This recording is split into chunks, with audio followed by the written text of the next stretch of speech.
welcome everybody to Academia and Prediction Markets with John Phillips. Thank you so much for being here.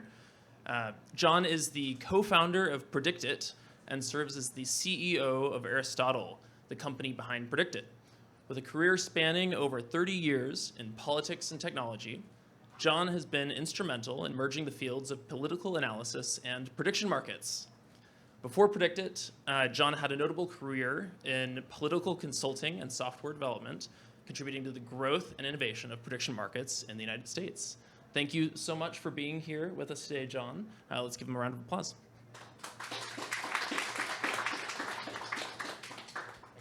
Thank you. Can you hear me in the back? Yeah. Okay, good. So it's a pleasure to be here. I want to thank the conference organizers and the sponsors for making this possible. This is my first such conference, and it's not going to be my last. It's really very interesting, the interaction with the people who are familiar with PredictIt and those who are actively building other types of prediction markets has been a rich experience for me and my colleague, Brandy Travis, who's in the back of the room. Brandy has many talents, and one of it was she came up with the name PredictIt. When we were looking at the possibility of using a prediction market. Now this is 10 years ago, and so for my talk today, I'm just going to sort of give you a little background on how we came to be here today, and then I'm going to open it up to questions earlier than I think you've probably had in other sessions, because I've been getting questions from some of the people in the audience that I recognize, and I thought this would be a good forum in which to address any questions you have. So I've been in the political campaign business for more than 30 years. I graduated from college and started a company with my little brother, and this was at a time when computers were not widely used in campaigns. And Dean, my brother, wrote a program on an Apple II computer to manage my political campaign when I was 24 for Congress. And we nicknamed the software program Campaign Manager, and used it in the campaign successfully to win the Democratic primary in the 4th U.S. Congressional District of Connecticut, and then to lose in the general election to an incumbent Republican congressman who was doing a very good job of representing the district that we were both running in. Nevertheless, we were intrigued and captivated by the political campaign business, not the computer piece of it, not the software, but really what at that point, because there weren't computers being used in campaigns at that stage, and this is in 1980 and 1982. But we were very interested in the political game, as we were talking about earlier, the tactics and the strategies in a democratic process, more even than the policies and the principles that we candidates sometimes aspire to espouse, that we espouse and sometimes aspire to implement. More interested in the nuts and bolts of democracy. Grew up in a family of academics, scientists, but those who are deeply committed who came to this country following World War II or prior to World War II with a deep, abiding belief in the democratic process, no matter what the outcome of the election is. And that's how we got into this process. Dean wrote a program. We won the primary. We ended the campaign with what seemed like a mountain of campaign debt. I think it was $50,000 or $75,000, but that was a lot of money that we didn't have. But we did have a software program that had been tested and used and quite successfully up to the general election. And other candidates were had read about this. Both Republicans and Democrats and independents had read about this campaign, upstart campaign in Connecticut that had beaten the party nominee to secure the Democratic nomination and then lost in the general. And so they had written to us or called us and asked us if they could get a copy of this newfangled program for the Apple II computer that they could use. And at first we were flattered, and we gave the program away, and then we figured out, maybe we should charge for this. So we thought of the biggest number we could think of, knowing that we had a big campaign debt, and we sold the program, the campaign manager program, the first program, for $199.95. And it was a pretty weak program, but it served to replace the shoebox in which people kept the names of their donors. And it coincided with the advent of campaign finance disclosure laws, which required that you do a certain amount of reporting on who gave you money and how you spent your money, who you borrowed money from, et cetera. So the program had a scheduling function. It had an opposition research component to it. Very crude, but it was primarily a database manager as a means of keeping in touch with your donors and asking them for twice of what they gave you the time, in the previous contribution, and ask them to help you network. But this was in the early formative stages of elections, computers being used in elections. And one thing that caused the company to really take off and allowed us to instantly pay back the campaign debt was a candidate for a state legislator in Georgia who had read about this program being used in Connecticut. He was running for Congress, and the race that he was running in his name was Buddy Darden. And Buddy Darden was running in a race to replace the recently deceased Congressman Larry McDonald. Larry McDonald was the congressman who was shot down on Korean Airlines Flight 007. It predates everybody in this room, but there was an aircraft, a passenger aircraft, that was mistakenly, supposedly shot down by a Russian fighter plane. And on board that airplane was the unfortunate Congressman McDonald, as well as 300 other souls. In the race, the special election to replace Congressman McDonald, there were 7 candidates, including the widow of Congressman McDonald. And it was a wide open primary, and it got a lot of attention. And the guy that won the primary was Buddy Darden. And Buddy Darden was good enough to go on television and give a shout out to campaign manager of the program. And that is when the price went from $199.95 to $499.95, and we were in business. And the company grew in fits and starts. We soon had more than 1,000 American candidates of all. We're nonpartisan, and we had more than 1,000 campaigns and candidates, mostly at the federal level for Congress and Senate. Presidential campaigns started dabbling with it. If it wasn't our program, it was programs that were sort of similar to or improvements upon what we were doing. And by the time we got up to Campaign Manager version 5.0, we stumbled into the data business. And we got into the data business because in those days if you wanted to get a voter list of the people in your district, you had to go to the County Board of Elections, or in the case of Connecticut, you had to go to 157 towns and collect the floppy disk or the paper record of the registered voters and input them by hand if it was paper. But we started to have this, we had candidates that were buying our program, and then they were sending us, sometimes unsolicited, a floppy disk or some kind of a memory device on which they had their donors and their registered voters, and we're looking for a way to input that into Campaign Manager. It sounds like simple stuff now, but it was quite complicated, and you had, in the United States alone, for a presidential campaign, you had more than 3,000 different county jurisdictions you had to go to, because these lists were not even centralized at the State Board of Elections. And so obviously, if a candidate sent us the list, we were not able to sell that list to an opponent or to anyone else. And it was inefficient for us to convert 3 lists from Orange County, California, when we could go get the list directly from the County Board of Elections, satisfy the legal requirements, which were very few in those days, to obtain the registered voter list, obtain the registered voter list, and then provide it to all three of those candidates that were running.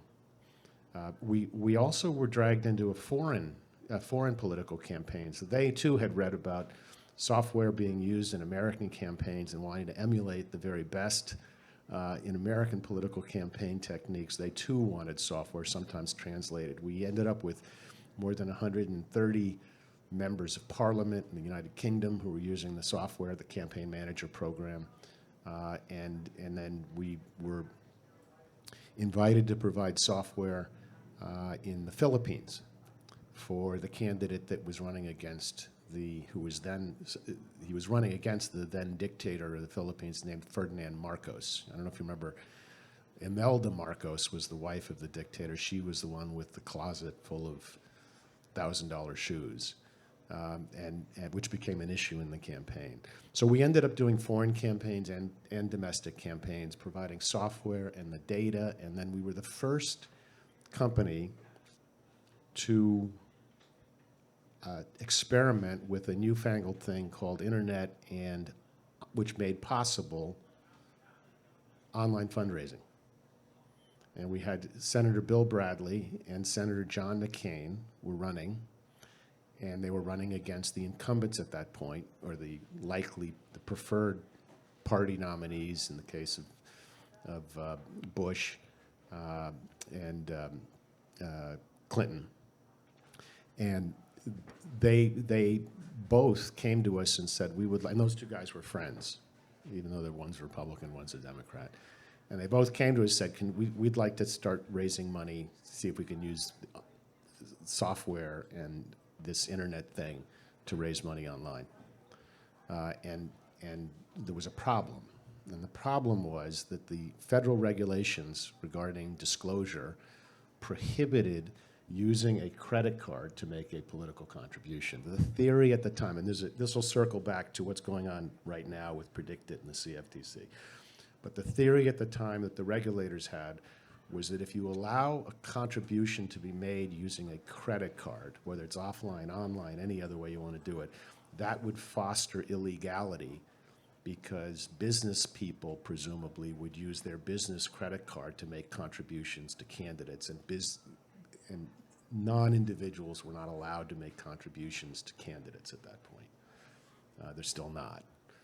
So there was this rule that banned the use of credit cards for making contributions, which effectively blocked anybody using this to campaign online, because you'd have to still have to have the guy bring a bag of cash or write a check, which presumably at the time was more resilient to corruption. And we challenged the rule. And we challenged the rule on behalf of those two US senators, and we won. And so the ban on using a credit card was thrown out, and all of a sudden, these two candidates started raising money online. It was in small drips and drabs to begin with, and of course we know how that story ends. And so the company had been in the forefront of some of these innovations in politics on a nonpartisan basis for many years. And we had a thing for challenging regulations that were blocking these types of innovations. And so fast forward, I'm sitting in the office of one of our investors at Aristotle. My brother and I still control the majority of the stock, but we did take some investors in, mostly people that were interesting and thoughtful and successful at business, because we never considered ourselves to be all that good at running a business. But after 35 years, we were good at surviving running a business. And I was sitting in the office of a legendary venture capitalist. His name's Bill Hambrecht of Hambrecht and Quist, who was one of the people who'd financed Apple and a variety of other startups that are household names. And Bill, it was during the 2012 presidential election. And Bill's in addition to being a very savvy investor, he's also just an ardent Democrat. And Bill drew my attention to what was on his computer screen, and that was InTrade. And InTrade was the the Irish-based, you guys know what InTrade is, okay. So InTrade was a subject of Bill's fascination because Bill said, these markets are really way better than polling at forecasting what's like. They're not perfect, to be sure, but they are better at forecasting than markets are generally, than public opinion polling, certainly better than pundits. So we started to look at that. He said, you should do this. And when Bill Hambrick tells you should do something, you sort of do it because he's been right enough of the time. Not always, but he's been right enough of the time. And so we started looking around. And we weren't going to do it. At this point, we had probably, certainly by that point, more than half the members of Congress were customers. Thousands, there are about 7,000 state legislators in the United States. We had almost a majority of those. Anybody using a computer, we would have them. Just guys would just not be using computers at all in their campaign. Lots of PACs, lots of trade associations, foreign campaigns, and I can talk about that in the Q&A if you're interested in that. But we weren't going to do it if we couldn't do it legally, because InTrade had just been shut down, and this was immediately after the election. We were, I had investors. We were a compliance company because all these elected officials were using our software to file their federal election commission reports and their state commission reports and raise money. So it would be difficult and unseemly and probably impossible for us to do this if we were going to be complete outlaws about it. So we had to find a legal way to do this at the time. This is 10 years ago. And the path we chose is we looked really hard at the federal regulations and at this obscure agency called the Commodities Future Trading Commission, which 25 years prior, now this is 10 years ago, so add another 25 years on that, the CFTC, the Commodities Future Trading Commission, which is essentially set up to regulate the trading in commodities, had issued what's called a no-action letter to the University of Iowa. Some professors at the Tippy School at the University of Iowa business school had decided that they'd like to set up a prediction market for forecasting all kinds of future events. Their problem was, again, 25 years before I was in Bill Hambrick's office, their problem was that they had to do it legally. And so they went to the CFTC and said, you are the regulator of commodities. We would like you to give us permission to open up a market without prosecuting us or our students or people who want to participate in Iowa electronic markets for operating an illegal exchange. And they had accompanying them into the office of the CFTC, the then junior senator from Iowa, Chuck Grassley, who has turned out to be one of the most feared senators on Capitol Hill when it comes to a bureaucrat. But Chuck Grassley went in with the University of Iowa in tow, and he persuaded the CFTC to issue what's called a no-action letter, which is essentially a letter from a federal agency. Many agencies use this. The FTC uses it a lot. The SEC uses it a lot. There are other agencies with environmental responsibilities that use it. A no-action letter says a business or an organization of some type will go to a federal government agency and say, we need a clarification on this regulation. If we do this, X, Y, and Z, does that meet the law? And will we be immune from prosecution? And so federal agencies rely on these things called no-action letters extensively to be able to give guidance to people who are trying to obey the law, but where the law may be obscure or contradictory, or where there may be case law that's changed how the law has to be enforced. This can have anything to do from building a dam or a road, or to anything to do with any kind of thing that a federal agency is ruling on. And so these no-action letters were widely used. They're quite efficient because these laws often, when they're passed by the Congress, aren't necessarily clear or circumstances change. And so University of Iowa got a no-action letter from the CFTC 35 years ago. When we went in, We didn't have Chuck Grassley with us, but we did have the historic precedent, which is that they'd given a no-action letter. Iowa had been operating the Iowa electronic markets for 25 years without incident. And we patterned the no-action letter that PredictIt was seeking on the no-action letter issued to the University of Iowa.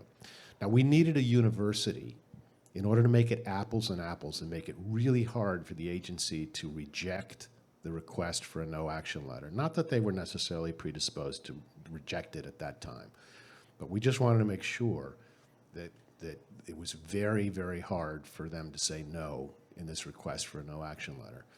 So we patterned it and we got a university.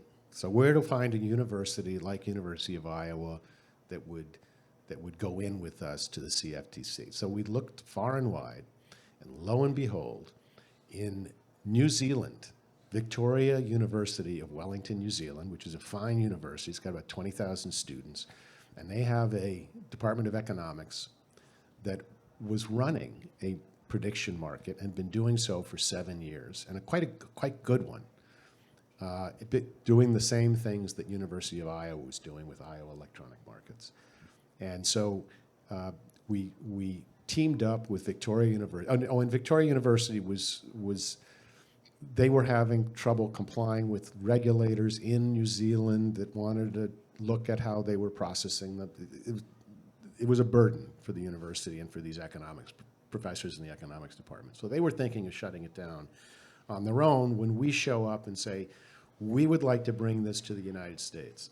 And this is how we want to do it, and we think we can get approval, but we don't know. So we went in to the CFTC with Victoria University of Wellington, New Zealand, and a request for a no-action letter patterned on Iowa, and everybody told us there's no way that the federal government's going to approve setting this up. No way they're going to do it. But 2 months later, with very few modifications to the no-action letter, which is almost an identical no-action letter to that which was issued to Iowa 35 years ago, wham, we got a no-action letter for Victoria University and Aristotle, my company, to open up a prediction market.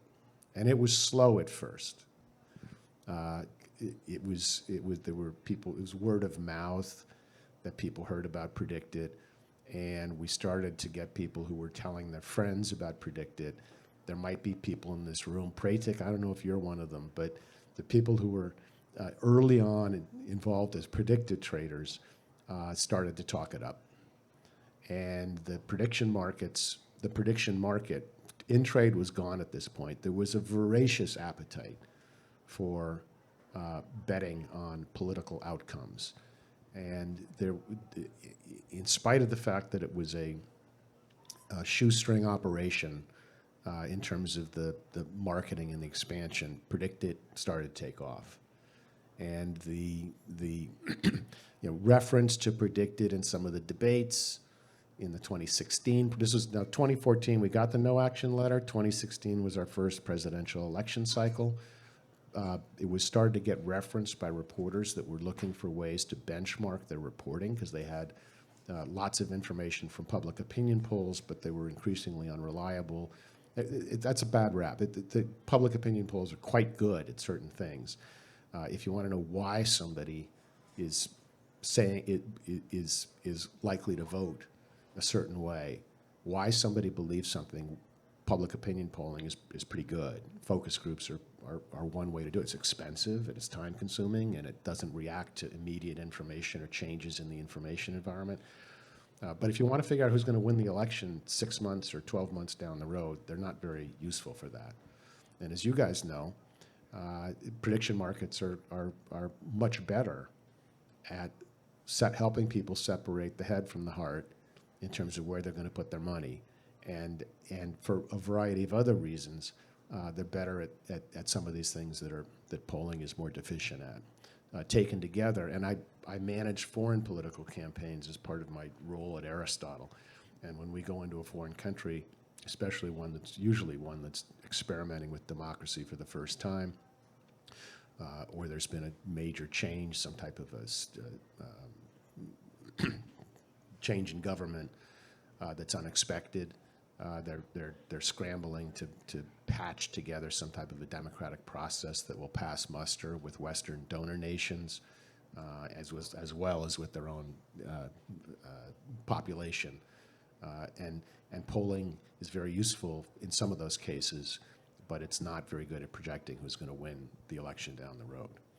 So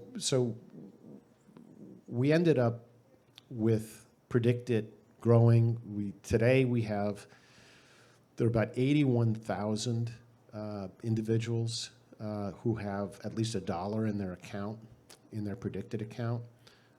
There are another 200,000 who've opened accounts and don't have money in their account, but they likely will put money into their account. We are in a tussle with the CFTC. The CFTC notified us back in 2 years ago. This was after 8 years of operating PredictIt. They called us up one day and said, "We're going to close you down, and you have 1 week to unravel all of these positions." And we said, why are you going to close this down? Now, keep in mind, we had communications with CFTC for the previous 8 years, where we would consult with them about certain markets that we wanted to put up. The no action letters was quite broad in terms of what we were allowed to put up, but there would be marginal cases, like we had one thing that we think. I will spoil the story by telling you, we still don't know why they decided 2 years ago that they had to shut down PredictIt, which was unsuccessful. But we still don't know, and they've never articulated the reasons why. And in fact, under pressure from the courts, they've had to withdraw their shutdown notice. Then they tried to issue a new shutdown notice, again, without being clear in terms of what the reasons are, which itself is a violation of federal law, but I'll get to that in just a second. So we ended up with PredictIt with a 1 week shutdown notice, a gun to our head. And there's, of course, no way to unwind hundreds of markets that don't resolve until the end of this year. So what do you do? Do you give people back what they put in? Do you give people back what their value of their stake is now? Whatever you do, somebody's going to be very, very unhappy, and it's not going to be fair. So the fact that now all of the investments in PredictIt are fully collateralized, right? So it's not, the money goes into a separate bank account. Somebody wants to withdraw their money, they can withdraw their money. There's a 5% withdrawal fee when you withdraw the money. There's no fee when you put your money in, and you can use a credit card to do so. PredictIt also makes 10% on the profit on any trade. So if you buy Trump at 30 and you sell him at 40 cents, you made a 10-cent profit on each share. We keep a penny of that. So it's a penny of that. It's 10% on the profit, and it's 5% when you withdraw your funds, if you withdraw your funds from the system. And that's the business model. And so here we are with a shutdown notice for undefined reasons. And so we did what everybody does in the United States. We went and got some lawyers. And we said, you cannot do this without following what's known as the Administrative Procedures Act, the APA. And the APA says a lot of things, but the APA was passed by Congress to prevent government agencies from exactly this kind of arbitrary and capricious behavior. And the APA says, among other things, that if you're going to revoke permission, you've got to explain why you're revoking permission given in a no-action letter. And furthermore, you've got to give the entity from whom you're revoking your no-action letter a chance to cure whatever the problem is that's perceived by the government agency.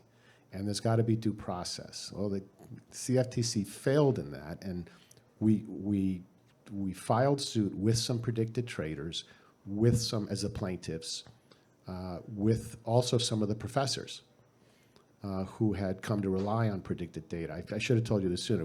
There are about 110 university-level researchers that are currently receiving the anonymized trading data from PredictIt. So you can't tell who the traders are, but you can use this to research. And these guys are doing some really interesting research. Some of these professors, there are about 200 overall, who have use the anonymized trading data, but about 110 that are currently using it. And it's not just in US universities, but around the world. So this is in addition to New Zealand.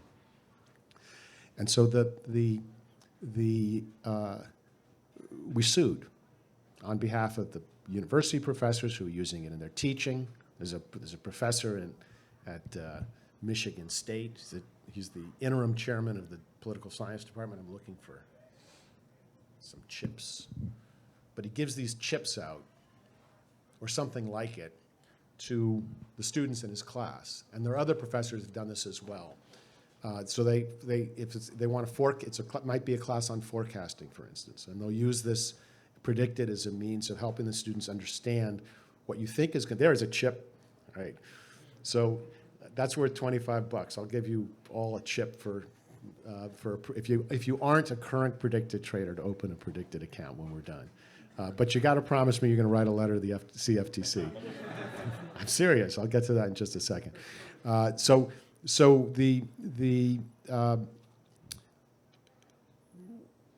CFTC, we sued the CFTC on behalf of the traders and on behalf of the professors and on our own behalf, and remarkably, second time near-death experience for PredictIt.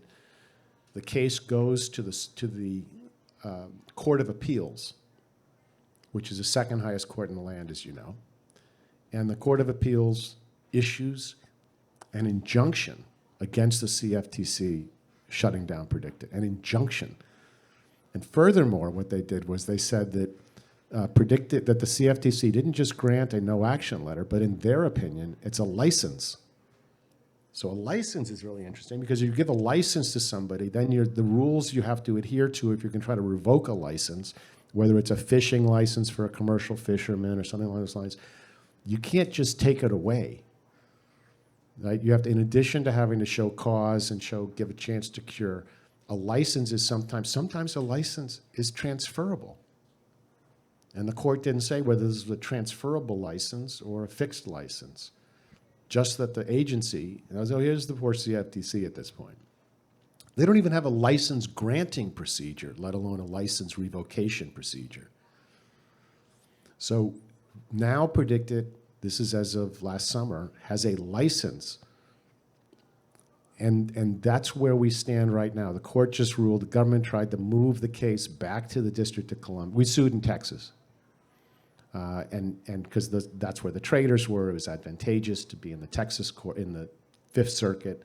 The Fifth Circuit is unabashed when they issued a ruling. The judge, one of the three judges in the three-judge panel, looked over the bench at the CFTC and said, "Do you think you have a license to bully?"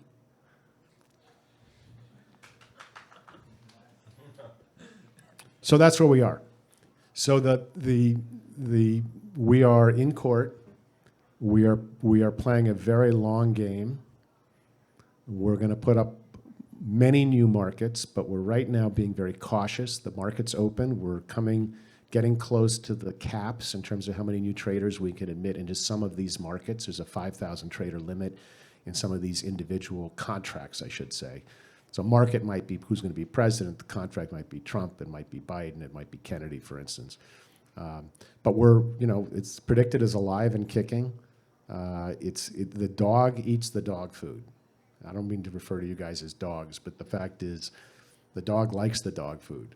And unlike a lot of other startups and other things that I've been involved in where the dog doesn't eat the dog food, in this case, boy, is it tasty dog food. So we're likely to be around, and we're grateful for the support of the people in this room and the fact that there are competitors in the prediction market. As there were predecessors to us, not just in trade, but also the many other attempts to help harness the power of markets for accurate forecasting. And I think that's where this is going.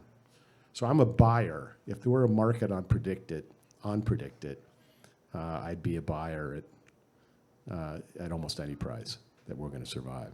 It's a very exciting. So I'll open it up to questions now. That's all right. Perfect. Thank you. Thank you, John. Yeah. we'll open up to questions. Yes, thank you very much. It was Sure. a really nice talk. Yeah, just curious, when you applied for your first no action letter, Yeah. you said everybody said you won't get it. Yeah. But then you also said that you tried to be as similar as possible to the original one. Yeah. And so what changed in these 25 years or so between the one from Iowa Electronic Markets? What and were the yours? differences between? Yeah. Why did everybody expect something different then? Well, InTrade had just been shut down, Oh, okay. and people felt that. And InTrade's a fascinating story. There's a great piece in Fortune magazine. Have you guys seen this piece? The incredible rise and fall of InTrade. Anybody seen this? Oh, this is a great read. Yeah, PredictIt's seen it. Yeah, this is a great read. It's about this, how these guys got started, what they were doing, and we went to InTrade, by the way. At the time we were going to Victoria, we also went to InTrade, said we would like to buy the trade engine that you have. Now, we didn't end up doing that. We ended up writing our own. We didn't use the iPredict trade engine either. We had to write our own. We were concerned. I'm not casting aspersions on InTrade, but we were concerned there might be a backdoor that even the people were. And the founder of InTrade had died quite spectacularly on Mount Everest. Yeah, and there's a whole bunch of conspiracy theories about how he met his demise. But if you go online, you can see a picture of him frozen on top of Mount. Yeah. So and there was some funds that disappeared, allegedly disappeared after John Delaney, the founder of InTrade, passed away, and so there was a lot of legal issues. So they were not really in a position to defend themselves against the CFTC. Plus, they didn't spend a lot of time worrying about no action letters. They just went ahead and did it. So it's the no action letter we got was patterned on the one issued to Iowa, but it was different. We raised it was like a $500 position limit in the Iowa electronic markets. We made the argument to the CFTC, with inflation, that's $850, blah, blah, blah, blah. And so, but the no action letter, it's on the CFTC's website. You can see it. It's clear as day. I am sure that it's not a day that the sun rises, they don't regret having issued the no action letter, but we have a license, boys. So, excuse me, maybe as a follow-up, so what do you think, would you speculate, what are the reasons for today's behavior? I have thought, as you can imagine, I've thought a lot about this. And I think the CFTC's thought a lot about this because that's one of the things that the judges found to be against the law, is not having a reason that you can articulate as to why you're doing something. I continue to believe that these are well-intentioned people. They really are. I mean, they really don't like political prediction markets. There is probably a small contingent on the Hill that has expressed strong distaste for anyone betting on their elections. But having made the rounds and making the rounds now to the congressional and the Senate offices of the people who count, I can tell you there is no unanimity in terms of a sentiment against PredictIt. And many, the arguments in favor of fostering prediction markets and having the CFTC take a leadership. This is the same agency that wants to regulate crypto. Right, so they claim that there's too much effort involved in regulating political prediction markets, that they would have to become an elections cop. These are the arguments they're using against Kalshi. No one wants them to be the elections cop. They're not the weather cop. They're not the pork bellies cop. So you get to so I think there are people who, I think there's some of it is there are people who passionately believe that this is a threat to democracy. Try convincing them otherwise, if you will, but there's some people who sincerely believe that. There's other people who think that they're too busy. you know, regulators need to regulate. And this is a market that's going to, and so what are the arguments on the other side, which are my favorite arguments? So first of all, this is going to go offshore if you don't allow it to be done legally in the United States, as it has. And maybe there should be an offshore ecosystem of prediction markets. I'm certainly not against it, but the fact of the matter is if some people would rather participate in U.S. regulated markets for reasons having to do with the benefits of regulation. There's almost certainly going to be greater consumer protection. There's recourse. This keeps people like me honest. And the fact of the matter is that there are lots of benefits. And it's not just to the traders. It's not just to the professors. There are a lot of societal benefits. But I don't need to you know, argue this with you and bore you guys with the arguments. But those arguments are, I spoke with one senator who is publicly taken a position against prediction markets, but who's privately said, you know, we agree that it makes no sense, 0 sense to drive this activity offshore. And so somewhere in there, there's a compromise. But I think the courts are going to drive this. I mean, at this point, this is likely to go. You know, no. Let me correct that. It's not likely to go to the Supreme Court unless the CFTC wants a drubbing. You know, when it does, because we're ready to take it to the Supreme Court if we have to. But we think we're happy with where we are. It's cost us a ton of money to get to this point.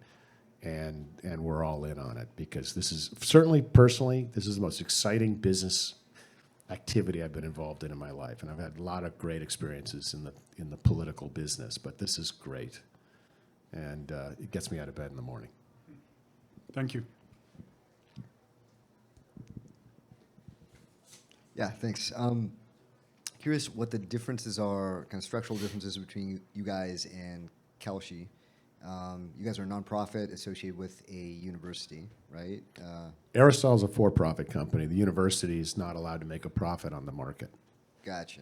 But structural differences. Let's talk about. I'm sorry. Go ahead. Yeah, just between you guys and Kalshi. I mean, Sure. did they? They're not limited by the same kind of number of letters and monetary limits and so on. Yeah. So there are many similarities and some differences with Kalshi, and we filed an amicus brief in support of Kalshi's lawsuit against CFTC on the, we think, misguided effort to block them from putting up control of Congress markets.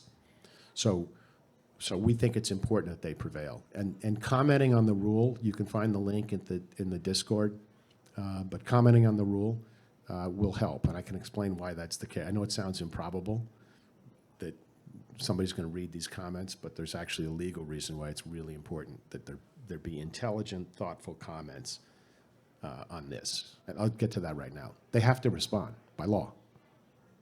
They have to look at the comments. They've got to take them into account. They've got to summarize the comments. And it provides without giving too much away, it provides a legal trap for the agency if the comments are substantive and the substantive arguments are not addressed. So it's important. The differences between us and Kalshi, so Kalshi has what's called a DCM, designated contract market. This is the mechanism that the CFTC uses to regulate commodities markets. So a DCM is a prize, and it's hard to get. We've applied for a DCM at PredictIt. So in addition to PredictIt operating under no action relief, which is hugely valuable for reasons now, especially now that it's a license, thanks to the Fifth Circuit. But in addition to that, with the limits, so there are limits. There's an $850 position limit that I spoke about. There are other limits for operating under the no action letter.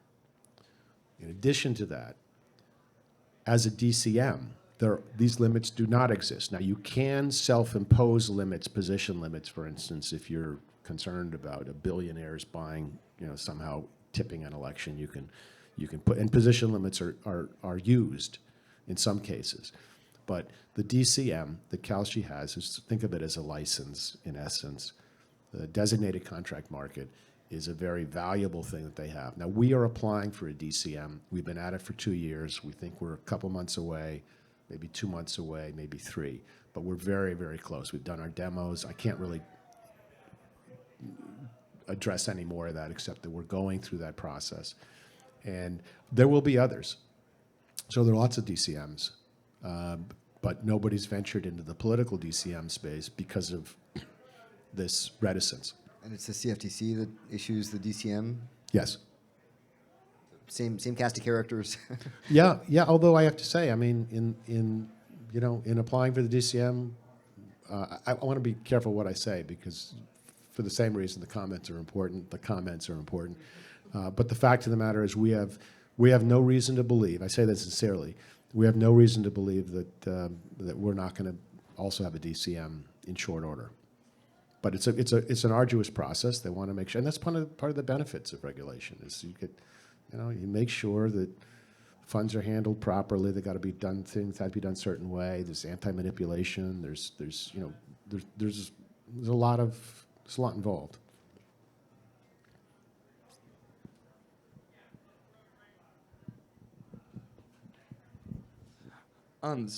So in addition to like, my question was because $850, like when you got the initial no action letter, is of course from inflation like a lot more than it is today. Are you overturning like some of those conditions in the no action letter? So Or, like, we think the limit's too low. yeah. Even for, I mean, personally, there shouldn't be a limit.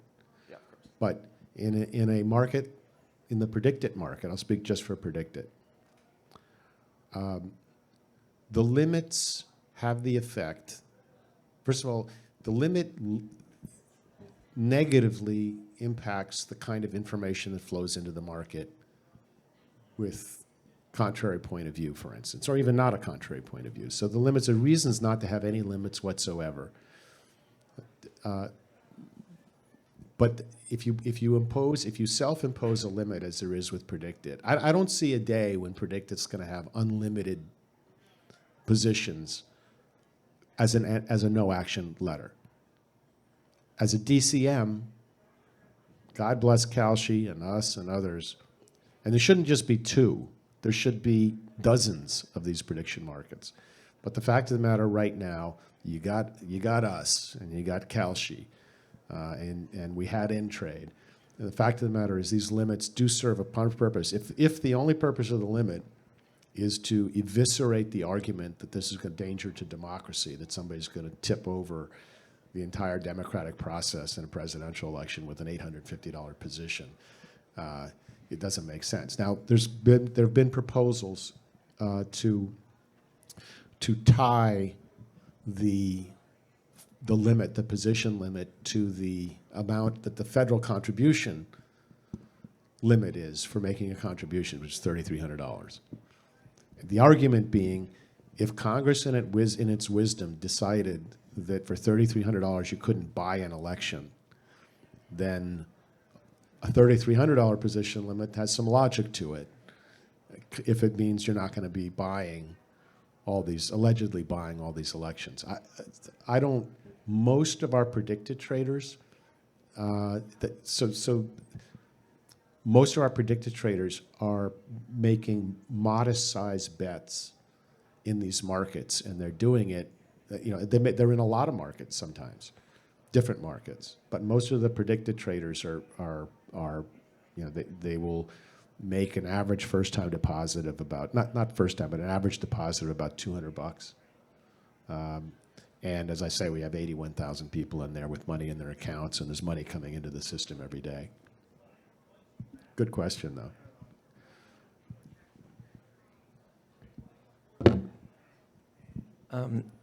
In this topic of the limit, okay, of course, the $3,300 is not enough to tip an election, but Right.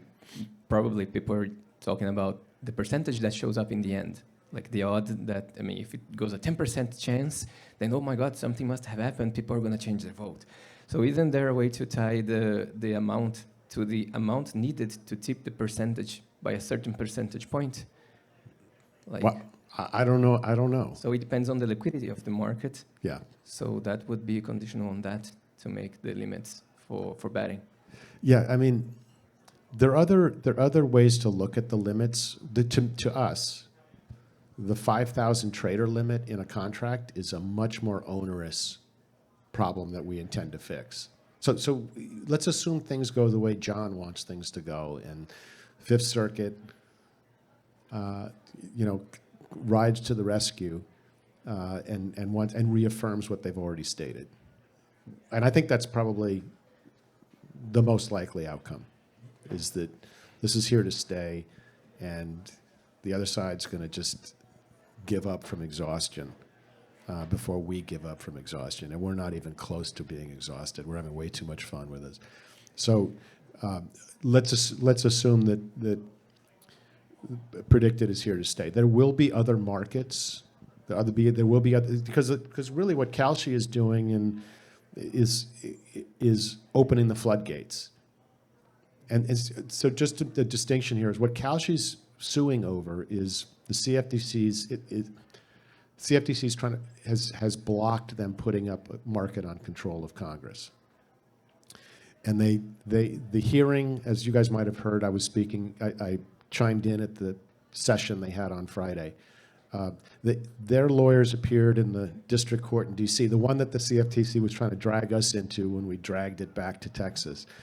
And their lawyers did an outstanding job of poking holes in the government's arguments. And the government did an outstanding job of poking holes in their own arguments, and as you can read in the transcripts of the hearing. So I still think it's an uphill battle for them. We're rooting for them. We're trying to help them out. They need comments at the CFTC website on this proposed rule change, which would block election contracts.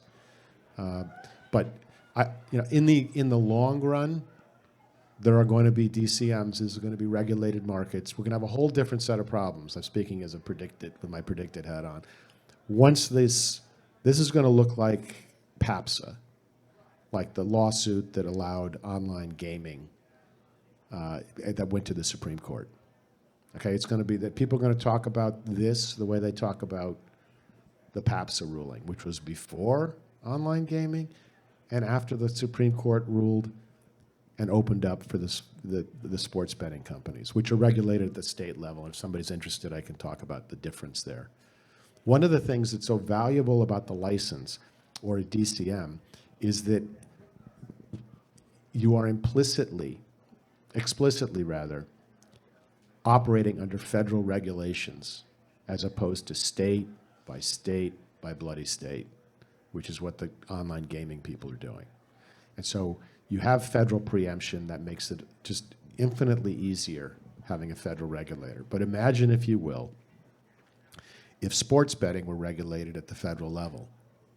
So now, I'm not saying that's a good or a bad thing, but I can tell you it's not a good thing for the states that are relying on taxes from the sports gambling enterprise. And it's probably not a good thing for a lot of other reasons, and you'll find arguments on the other side of that as well. But I suspect that this is going to end up the way I'm confident in PredictIt's prospects, and I'm not quite there yet with what Kalshi's odds in District DC Court, but they've shown a willingness to fight, and this is your fight, by the way, So I think they're going to prevail, but I think there'll be some ups and downs. Let's go ahead. Are we out of time? We're at time. Okay. Listen. Remember, please submit comments. Okay. The comment period closes on July 9th, but if you submit your comments this week, other people coming to the site who are not as informed as you will look at your comments and might build on it. So if you go to that Discord link, you'll see some suggested talking points. Reject them if you want, but those are ideas for what you might do. Thank you, everybody. Thank you, John.